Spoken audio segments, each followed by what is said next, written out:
Hello, I'm going to let everybody join in. I know there's quite a few people coming today, so I'm very happy to see you. And welcome. Happy Wednesday. I'm going to let you join in because I'm going to be sharing some slides too today. It's full of information. I hope you have your pencils ready because I've got a lot to share, fun stuff, I hope. So we're going to wait another few, 1 or 2 minutes, just because I see quite a few people joining, and I see familiar names. So I'm really nice to see you. Hello, hello. Great. So I'm going to be, as I said, sharing a little bit of information. And I'm going to then share some slides, but please know that at any moment you can ask questions in the chat room. And hi, yes, you can send questions in the chat room, and I will answer all the questions at the end. If there's anything that you need, feel free to do it in the Q&A. Sorry, in the Q&A. There's a Q&A link for you to ask questions. Okay, so with that being said, I would love to start.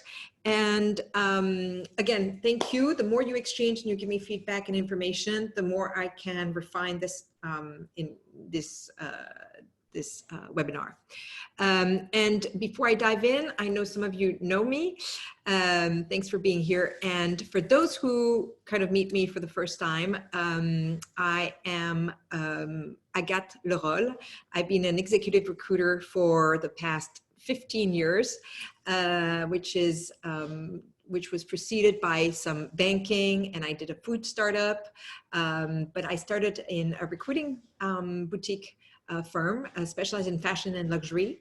And that's where that niche, that sector in fashion and luxury that I've been focusing for the past 8 years, and I started my own practice. I've worked with many of the most beautiful and big brands in luxury brands over the past 15 years. Very grateful. And I think I've calculated that I've conducted over 5,000 interviews so far, if not more. And that is the part that you're listening to the webinar. This is what I think I'm good at least it's what I'm enjoying the most, because when I interview, I kind of go in a flow, and I'm enjoying meeting people, understanding, you know, what their career is about, but what their drive, and I enjoy really finding talent. So I think after 5,000 interviews, I know a thing or two of what makes a good candidate.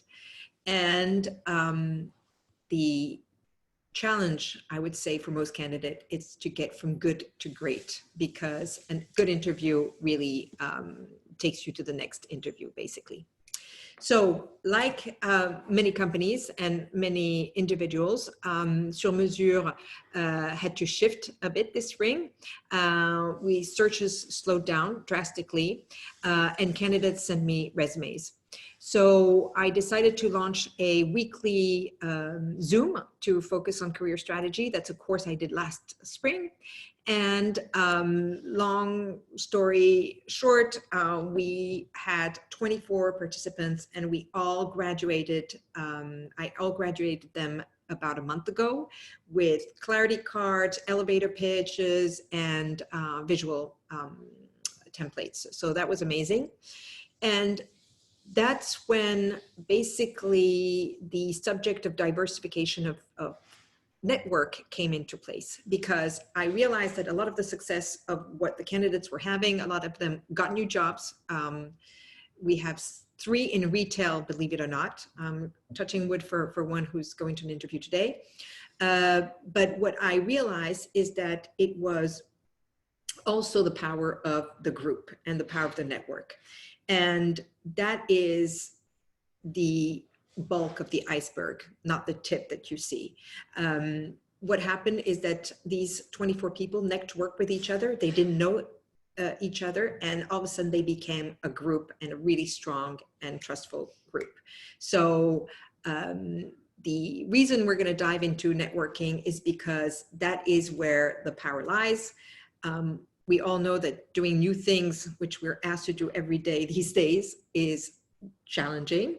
There's always, you know, excuses, events, kids, this or that happening. I don't even have to blame my kids, because I'll blame it on Mercury retrograde, or I'm not quite ready, or whatever. So that's my way of delaying, you know, doing things. But when you are part of a group, you have accountability. So that's what we're gonna go. So before I start the slides, I want to say that all the information that you're going to see is my musings. This is what I'm passionate about. I can read, write. I've been looking on all these surveys. So it's exploring the subject and understanding how we can get to our fullest expression. So here it is. I'm going to start sharing screen. Share. There we go.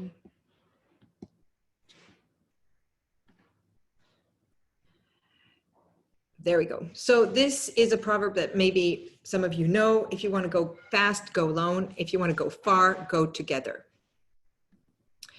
So I would love to dive into straight with the Framingham Heart Study. So it was a study that was done at Boston University, and that ran for 32 years. And the study began, I think it was 4 generations. So I'm going to go quickly on this one, but 4 generations. And basically all we know about diet, exercise, common medication for like aspirin came from this study that is still going on today. And the Framingham Heart Study basically concluded that you are your network. You are the average of the 5 people you most associate with. So if a friend becomes obese, you are 45% more chance of gaining weight over the next 2 to 4 years. If a friend of a friend gets obese, then it's down to 20%. But if a friend of a friend of a friend, it's 10%, but it's still there. And it happens the same for smoking. So if friends, you know, in teenagers, if friends are smoking and 4 of the friends are smoking, most likely the 5th one will be smoking. So you are the average of the 5 people you most admire. So the good news is that it also works in reverse. So it also works for the positive side. So if friends around you are getting new jobs, if friends around you are, I don't know, learning new skills, most likely you will also be gaining from that. And the chances are that you will be doing it too. And the second good news is that you can grow and expand your network, right? The 5 people that you hang out the most, which can be different for, you know, the family people than the friends, but you can have your career team. You can grow and expand that network. So then we're going to go into a conversation about strong ties versus weak ties. So strong ties are usually what we call friends, right? People you know well, you have their number, you interact with them on a regular basis, even if it's only on social media, right? It's a two-way conversation. And basically, they know the same information as you know, because you are in the same circle.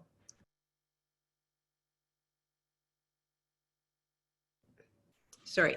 So they know the same information. That's the strong ties, right? And the weak ties are acquaintances. It's a more tenuous relationship. Maybe you have their business card. Maybe you contact them once a year with a holiday card that you send them, or a little note, because maybe they have different interests.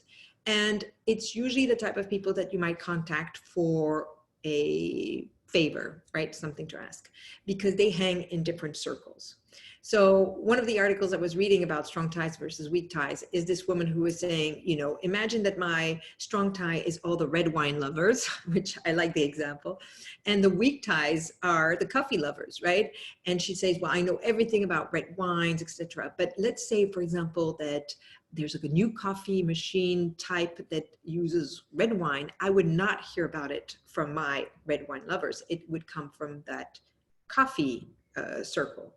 So this is how you have exchange of information, right? If you are in one specific circle, most likely it's reinforcing or it's shared information that you already know or have access to. So for example, also engineers tend to read the same newsletters, or, you know, finance people. So that's how you create clusters of people. So that's strong tie versus weak ties. So the good, interesting information is that actually the strength lies in your weak ties. Why? Because they bring new information and they give you fresh eyes on whatever you're doing. Second is they're a crucial bridge between two types of people. So the weak ties are the people who can allow you to go into a different network and tap into all the knowledge from that different network. So that's why it's so interesting. And not only because those weak ties are usually as I said, the bridge, but they will help you reinforce the bonds with the new circle. So in essence, individuals with few weak ties will be deprived of information or will be confined to provincial news and views of their close friends. So you have to bring fresh air into your network. And, you know, I don't want to sound gloomy, but that's the part, is if you only go with your strong ties, it will insulate you from new ideas, you know, new things happening.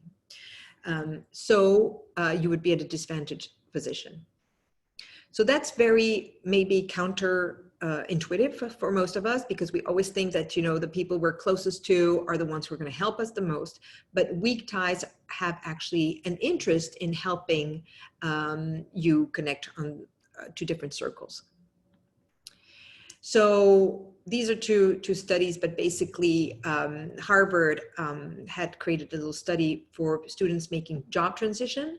And then actually more than 80% of those who succeeded, it was with the help of weak social ties, right? So people that they didn't really know, but knew of them and wanted to facilitate the recommendation because, you know, there were students that they could help. And there was this other study at Duke University for startups, and said that, you know, startups often are agile and have to flip their business model. And they found out that most startups that can flip their business model easily and quickly is because of their weak ties, contact with their weak ties who gave them new ideas. So we're going to talk about homogeneity and diversity. And that I want to share an example, because I went to a conference of Professor Galloway. I don't know if any of you know, he's an NYU teacher, and he's very specific on economics and business. And it was this big amphitheater, the old times, and all people, a lot of tech people and economy people, right? And at some point, one woman comes to me and says, "Hi, I'd like to meet you." So that was, you know, like a networking at a business event. Well, believe it or not, she was also a recruiter, and she was also working in the fashion and luxury industry. So the odds of that happening, you know, among 1,000 people was really slim. So the old saying goes that birds of a feather flock together. So we tend to go with people that we think are similar to us because it feels easier to create connection, right? And it goes faster. And that's where it's actually the challenge. And that's why diversifying your network is very, very important. So usually social events are challenging, whether you're an introvert or an extrovert, it doesn't matter. You tend to go with people that are going to look like you and feel reassuring. So that's the news. So there's other ways to network, and I'm going to share that. The idea with networking is really to know who are your contact. So when I say that one of the first thing to suggest is to organize your contact. There's several people that can be contacts that we don't necessarily think, but in terms of career, this is a list of people that you should have, earmarked. So first, mentors or mentees that you worked with So these are people that you can reconnect because you have already created a strong bond. You've worked together, you've had connections with each other, and that is very, very important because trust is already there. So you can find mentors if you're interested. You can also find mentees. I think today it's really important to do some transgenerational connections. So if you don't have a mentee, go find one, but reconnect with anybody that you have worked in the past and that has helped you. The other thing is references. So when we do a search, it's very important to do references. And I found that often candidates will call their references on the day of they need them without having updated them on their past experience. So this is very important if you know, you might need them, or just to say thank you for past references, but to call your references once or twice a year, tell them, this is my latest achievement, this is what I'm being up to, this is what I'm looking for. So have that conversation with them, just saying, you know, you've been instrumental in a previous search. We never know when would be the next one, but keep them updated of where you are. That's really, really important because you don't want an HR recruiter person calling and thinking that the reference is, you know, outdated, basically. So connect with them and update them. The third category is colleagues.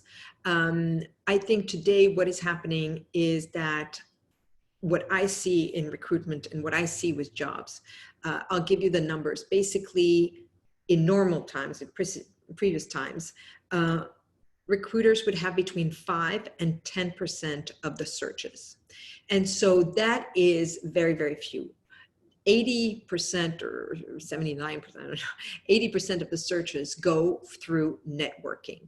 So people referring colleagues, friends, you know, job posting that were out there. So the more important group to cherish are previous colleagues. They will hear of an opportunity that might not be interesting for them, but that could be interesting for you. Let's say they're moving to Florida and there's a position in Washington, and that's where you might be interested.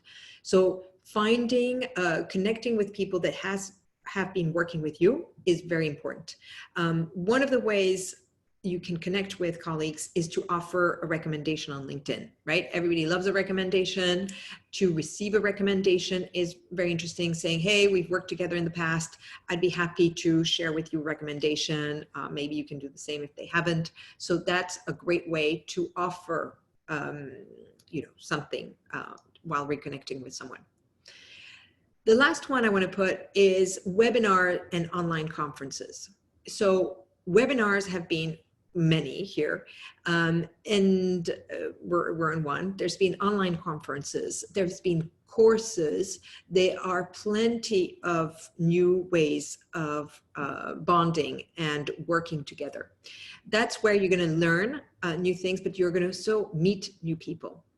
So what is interesting is that when you are, you know, it's like an event, when you have a shared experience, like, oh, we listened to Agathe, what did you think about this? What do you think about organizing your contact? I saw your name, I connected you with LinkedIn, you know, would love to chat and hear more your thoughts of what you were saying. So that's already, you know, a shared information that you can connect someone with. So learning and meeting new people is a great way to organizing your contacts.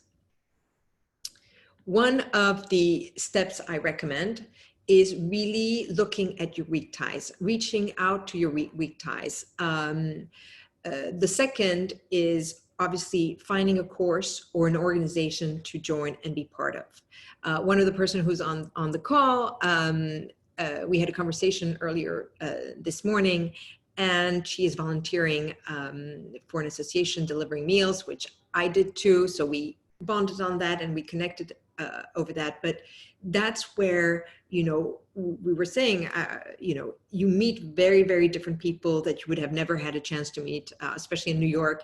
And so that's a great way to extend into your circle.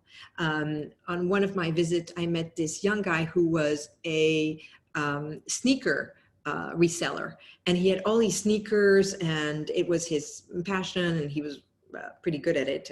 He had quite a following, but it was interesting because for me it was, entering another world, and we exchanged, and understanding his world, and we had fashion ties, so that was a really fun part. But these are organization or course, sharing a course together, doing work together, and that is my third point, is the moment you do something together, that's how you strengthen ties and you build trust. So whenever there's something you can do together, that's when you can create this connection between two people and reinforce the trust. I'm looking at time, so we are good because I want to leave space for questions of any of you.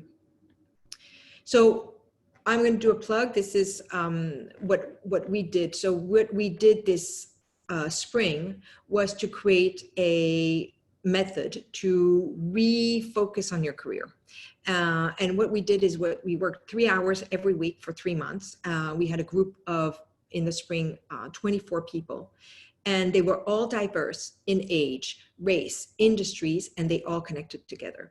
And what happened was absolutely magical. First, because there were some synchronicities that were, would blow your mind. There was one woman two women, one was in San Francisco and she's French. The other one is American. They have 10 years gap difference, and they ended up going to the same high school in Ohio. So, things like that make that there's an instant connection. And all of a sudden, that person can pick up the phone and be immediately, answering your call because you have something common shared. The first month we work on clarity, being clear on what you are, what you want. Believe it or not, that is the main pitfall of every interview I do. People can talk about their career, their experience, but they're not very clear at sharing what they want to do in the next role, how they're going to present themselves. So if you want to jumpstart on that, there is on my website a free course. There's a little red link, and you can click on that. There's 3 videos.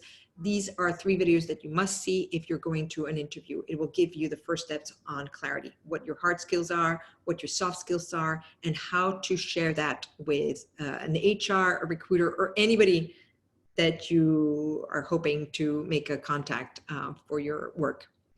The second month we did delivering elevator speech. And you would think that it's easy. It is not.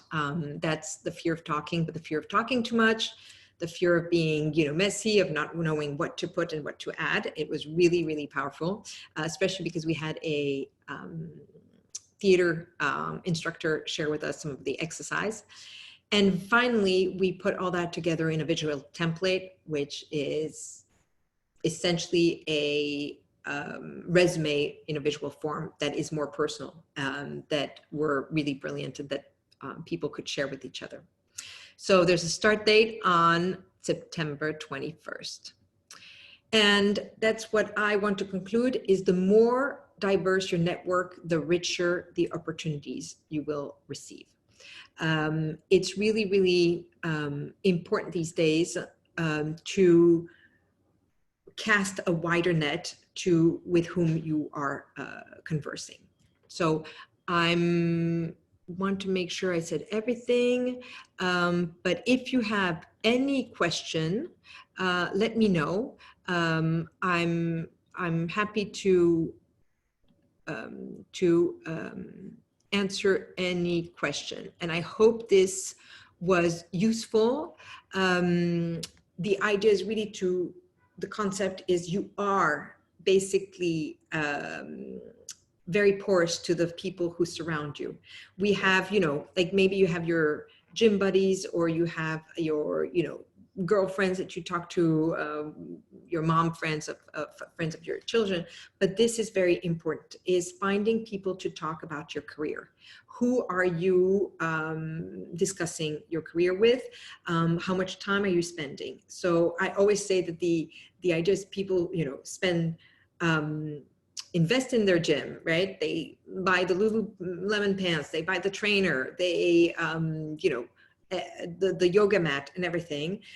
In your health, you'll buy vitamins, you'll go to the doctor, you'll do that. And I don't know, if you want to go on a date, it's whatever, the makeup, the lipstick, the movie, whatever you do. You invest in plenty of areas of your life. I want to invite you to invest in your career. And it doesn't have to be financial. There's plenty of ways to join tons of group, but spend a little bit of time. You can see it works wonder for those who did with it. So I'm going to take the questions. Do you think it's helpful that I'm connected but not close to ask people that what they think are my core strengths, how they perceive me? That's a fantastic question. And I don't know if you're going to like the answer, but the answer is no, right? If these people are friends and very close friends, maybe you take two, but you don't ask everybody who you are. What I have is, please download the free courses. There are some tests on how you can know more about yourself, but also I give you a method on how to present yourself, how to understand what is your essence. It is very important to know that you cannot today crowd anybody else's brain with your back experience. It takes too much time from them and too much energy. So there's a quote by Michelle Obama that I love. She says, if you don't define yourself, you will be quickly and inaccurately defined by others. So join the course if you want, but that's what we do for a whole month. It's called the Clarity Month. We define, we learn to see how you want to be defined. And you have to be very, very brief about it, because people don't have, enough space in their brain to remember everything. I hope that answered the question. How do you network at work when colleagues are trying to block you from connecting with others? That's an interesting question, and an unfortunate situation. I'm sorry, Angela. What I would say is you can absolutely offer to connect with them on LinkedIn, offer to send them an interesting article, offer to send them a recommendation, if that is one way.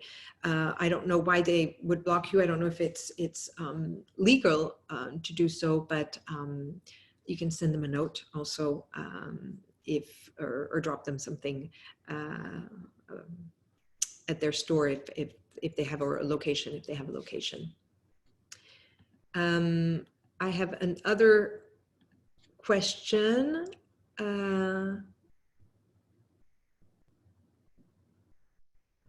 So one of the question is, how will somebody remember me? That's a question I get often. So I'm going to give you another trick. So when people connect with new people, there's a magic number of 3. You have to have a connection with them 3 times within 1 month, right? So the idea is, if you meet somebody at an event, you share your name. Hi, my name is Agathe. I'm a recruiter in the fashion industry. They will, the idea is within that week or within 4 or 5 days, you have to send them an email reminding them of that moment. So it's a memory trick. It's to make sure the circuits in the memory are triggered not once, not twice, but 3 times in the same month. And then immediately the name and the person will go into your long-term memory. So you meet them at an event or at a conference and you say, oh, hi, we listened to the same conference. My name is Agathe. I'm a recruiter. Within a week, you send them an email. It was lovely seeing you at the conference. Here's an article that I thought you'd be interested. Bye. And then within 3 weeks of that, you send them a little note again. Hi, was thinking of you. Hope all is well. These 3 exchanges will make sure that that person associates you in their long-term memory, and that's a great way to really seal a relationship and start building trust. The second question. Okay. Second question is how to start a conversation with a weak tie. So one thing I just shared is maybe sending an article. I've had quite interesting, comments of like, oh, here's an article I got. I know you're doing this, I thought of you, and here's an article that you can read. Another one is, one of the candidates I had, she was in jewelry, high-end jewelry, and she sent me a book, link to a book that she thought I would enjoy because it was about high-end jewelry that she was passionate about. She's like, this is the best book about high-end jewelry. I thought you would enjoy it. Here's a review that I liked. And it's she didn't give me a present, but it felt really a bit special to have that.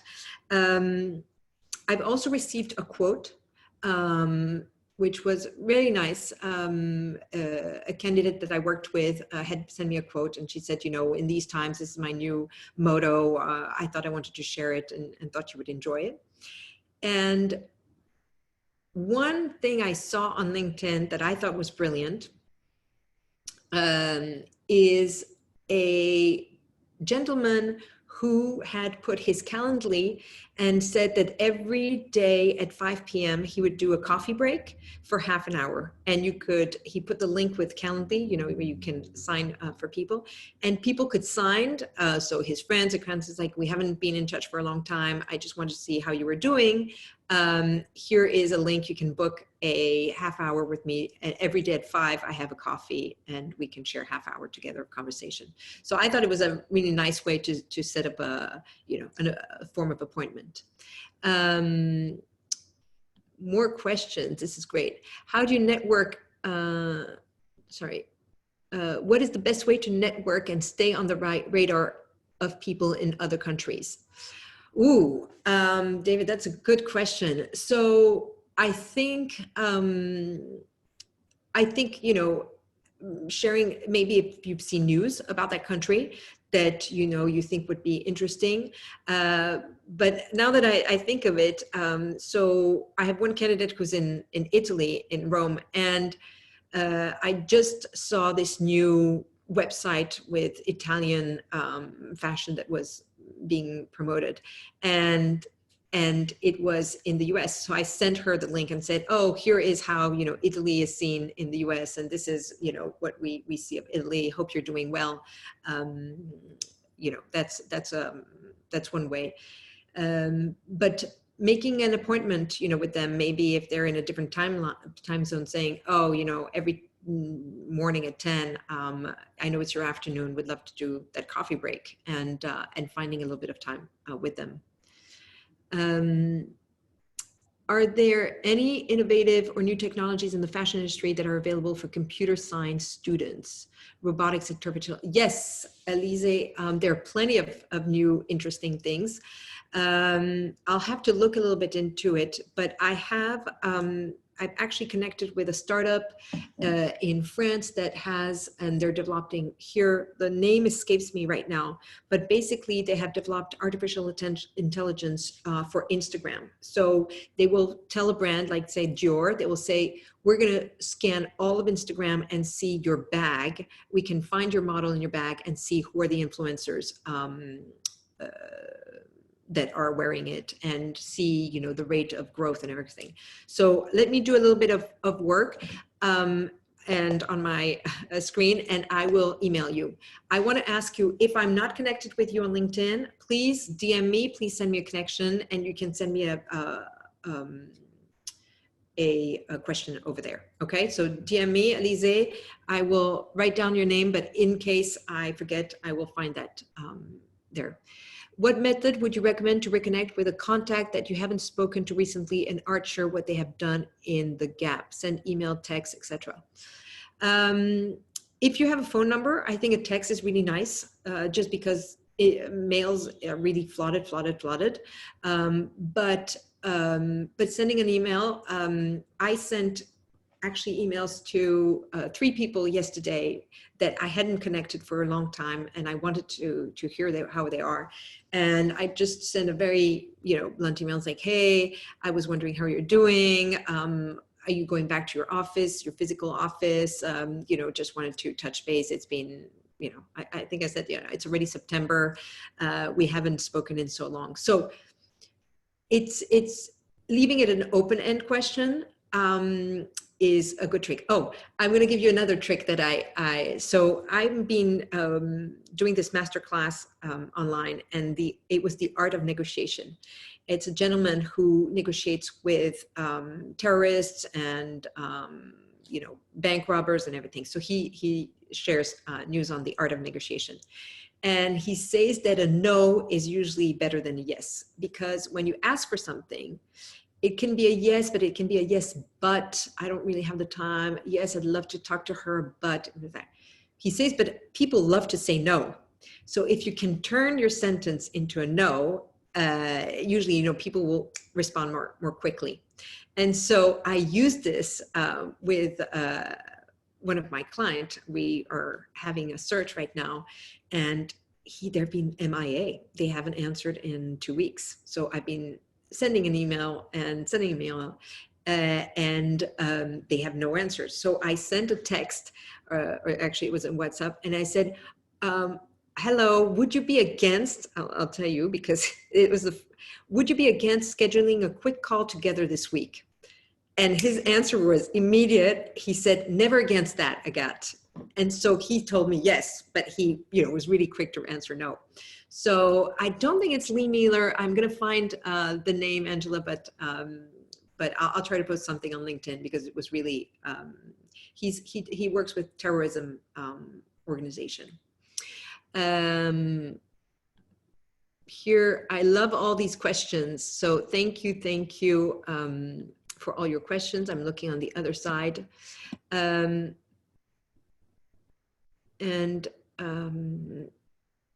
Yes, so to go back to your question, how much is the course? So Andrea, all the information is on the linked on career, surmesurecareer.com, career course. The price is $1,200 for 3 months. So each month it's basically $400 a month. So basically $100 a week for 3 hours of full-time work on your career with me. The course is 3 things. It's first a weekly live video, like we're doing basically, where I share all the information. I give you a list of exercise to do. You have usually an hour of work that week. And we do every other week a Q&A to answer any questions that you're uncertain. What are my soft skills? I thought I was this. How do I share this information? And 1 hour is, it's actually more, it's an hour and a half, but we make sure that everything is said in an hour for those people who don't have extra time. And that is with groups. So we do smaller groups between 8 and 12 people, and that becomes your really tight group of connection. And it is incredible. We had people starting from, maybe the youngest was 28, 29 to in mid 50s. We had people in San Francisco, Canada, New York. Everybody was from, a lot of people were in arts, retail, fashion, of course. We had tech, events, and all of this, wellness also, and all these people connected, and they helped each other more than I could even help them, and it multiplied the effect. There was accountability that was done, because that's very important. It is being accountable, and not being accountable in the bad way, like if you don't do that, you'll be punished. That's not that way. It's more, how can I help you achieve your goals? So that accountability. Call me if you need, that booster call in the morning. And one of the person had to finish their template, and it was, they were, how do you say, procrastinating the whole thing. And so what happened is that she asked one person every day to call her. So on Monday was Sophie, on Tuesday was Jonathan, on Thursday it was, and she got through the week, and everybody's like, hey, are you doing your part? And that's how accountability was done. So it was amazing. And one of the groups that were all designers, we had a whole group of designers, they gelled so well together that they created together a collective of designers. So I'm super proud of them. They even launched their first zine today, this morning, because it was full moon. They all send it every full moon. They're sending a zine, and they created a website, and they're pitching together their skills, because basically they want to be freelance, and they all want to work, but one is going to be in Australia, one is in Italy, the others are in New York. And so the idea was to pull resources so that they could share new work.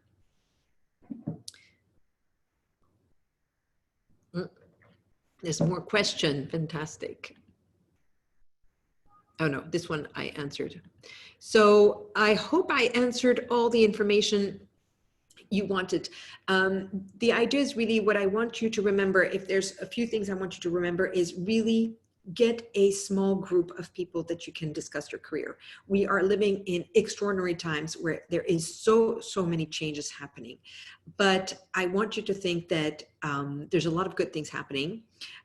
3 of my candidates from the group previous who were in retail found new jobs. Head of retail for the US. One is, as I said, going to an interview today. The other one is in conversation. There are things happening. And that is because they started reconnecting with colleagues and people in their network, but also because they had done the clear work. So I know it's not fun. I make it fun. I hope I make it fun because, I love it. I love seeing people talk about their career. I don't know. I find it fascinating. For me, it's like reading stories, finding, the talent in one person. When I see a resume, I'm like, okay, there's all this thing. And I really try to find the 2-3 things that make this person unique. And that's where you can do the work. So download the Clarity, website videos. They're free. It's 3 short videos. Already you can do a lot of exercise. Alexandra, you'll see there's a great exercise on online for free that helps you understand what are your soft skills. I give the STAR exercise to explain how to explain to people your accomplishments, right? STAR stands for situation. That's it, I'm blanking. Okay, well, you'll see it all in there. But this is what you have to do right now, and take advantage of the time we're living right now to be crystal clear on what you can offer. You want to share that message, and you want to be on point, right? Because people have too much on their head right now to think. So the more easy you make it for them. What you have to understand is recruiters, HR, even the person, your colleague that you're talking to, is basically going to become an ambassador. So they're going to hear your story, and then if that story is compelling, they're going to turn around and share your story to somebody else. So what is important is that they understand it clearly and say it easily, so they can share that story and amplify your message. So make it very easy to share. Voila, I'm not seeing any more questions. Again, as I said, please find me on LinkedIn if there's anything that you want to ask. Some questions are better answered, in private messages, and that's good. I usually have a Calendly. You can take half an hour of time, but I urge you to do the mini course, get excited about career because things are shifting drastically and you want to be in the front line of the next, of your next work. So if you have a job, you are also doing this work because things are shifting very, very fast. I'm passionate about the future of work and things are moving very fast. So you have to be ahead of your game. You can no longer rely on your company to help you grow or on HR to tell you to put you on the fast track. You are now in charge of your career. So the good news is there's plenty of things to do. And the even better news is not a lot of people are doing it. So just by doing a little, you can be really ahead of the game. So, so that's it. Thank you, Xavier. Thank you, Alexandra. I'm very excited. I'm doing another one, I think September 9th. It's going to be a Q&A about the course. But I'll share more and really what I found in the course. The two things is that you get information, get clear on who you are, what you do, how you do it, why you do it, right? And then the other part that is the magical part is networking, sharing that with other people. And if you can be in a safe environment where you can say, talk about your career without, talk about it and discuss opportunities, share about your challenges, saying, I've been this, but I haven't had any recommendation lately. How do I get my first recommendation, etc. This is very, very important. Thank you, Angela. I hope this was useful. And I look forward to seeing you soon online or on LinkedIn or in the course. I'm seeing stars, exactly. Thank you, Melissa. The star, situation, task, action, result. Thank you very much, Melissa. I love that exercise. I think it's one of the best things for interviews. And if you have a few accomplishments, I always suggest to use the STAR exercise to talk about 1 or 2 accomplishments. I tell you, the art of interviewing is really important. Nobody takes time to learn to interview. If you do so, you are ahead of the game. One of my best friends is a head of HR of a company in France, and he actually took a course on interviewing. He's head of HR of a group of, 6,000 people. He's been doing interviews all his life. And he said, I was so bad at interviewing that it was a shock for me because I thought I was a really good interviewer. So it happens to everyone. It's very normal. So if you can do one thing, spend a bit of time on your career. It's for your future. Okay. What is one virtual interview tip that you think would make one stand out in a good way? Okay. Virtual tip. Yes, I'll tell you something. I find that candidates who are sitting upright have a lot more energy. Actually, 2 things. Some people actually interview standing up, and the upright energy is very, very visually pleasing. So if people are leaning in their chair, you see I'm standing upright because I'm on a stool, but if people are leaning on their chair, they very quickly can look a bit like slumpy. And so if you are sitting upright or on a stool or sitting, that gives a very strong energy. So that's my virtual tip of the day. I hope that answered. And fantastic, Lori. Thank you for this. And thank you, Kim. And Angela, I'll see you on LinkedIn. Fantastic. Paul, thank you. Thank you, everyone. I really appreciate. As I said, I'm passionate about work. This is the time. I don't have the searches. That's why I'm sharing this time to make sure that you all get out there and be visible. Don't stay small and thinking that because of the pandemic, nothing is happening, that you don't want to connect with people. It's actually a time where you can work on yourself, you can share articles, you can be a bit more transparent with people and show more soft sides or more vulnerable sides of yourself. And thank you, Marie. I'm happy it was helpful for you. So thank you. And I look forward to seeing you next week. September 9th, you can sign up. I think Charlotte sent the link. Okay. Thank you. Bye-bye.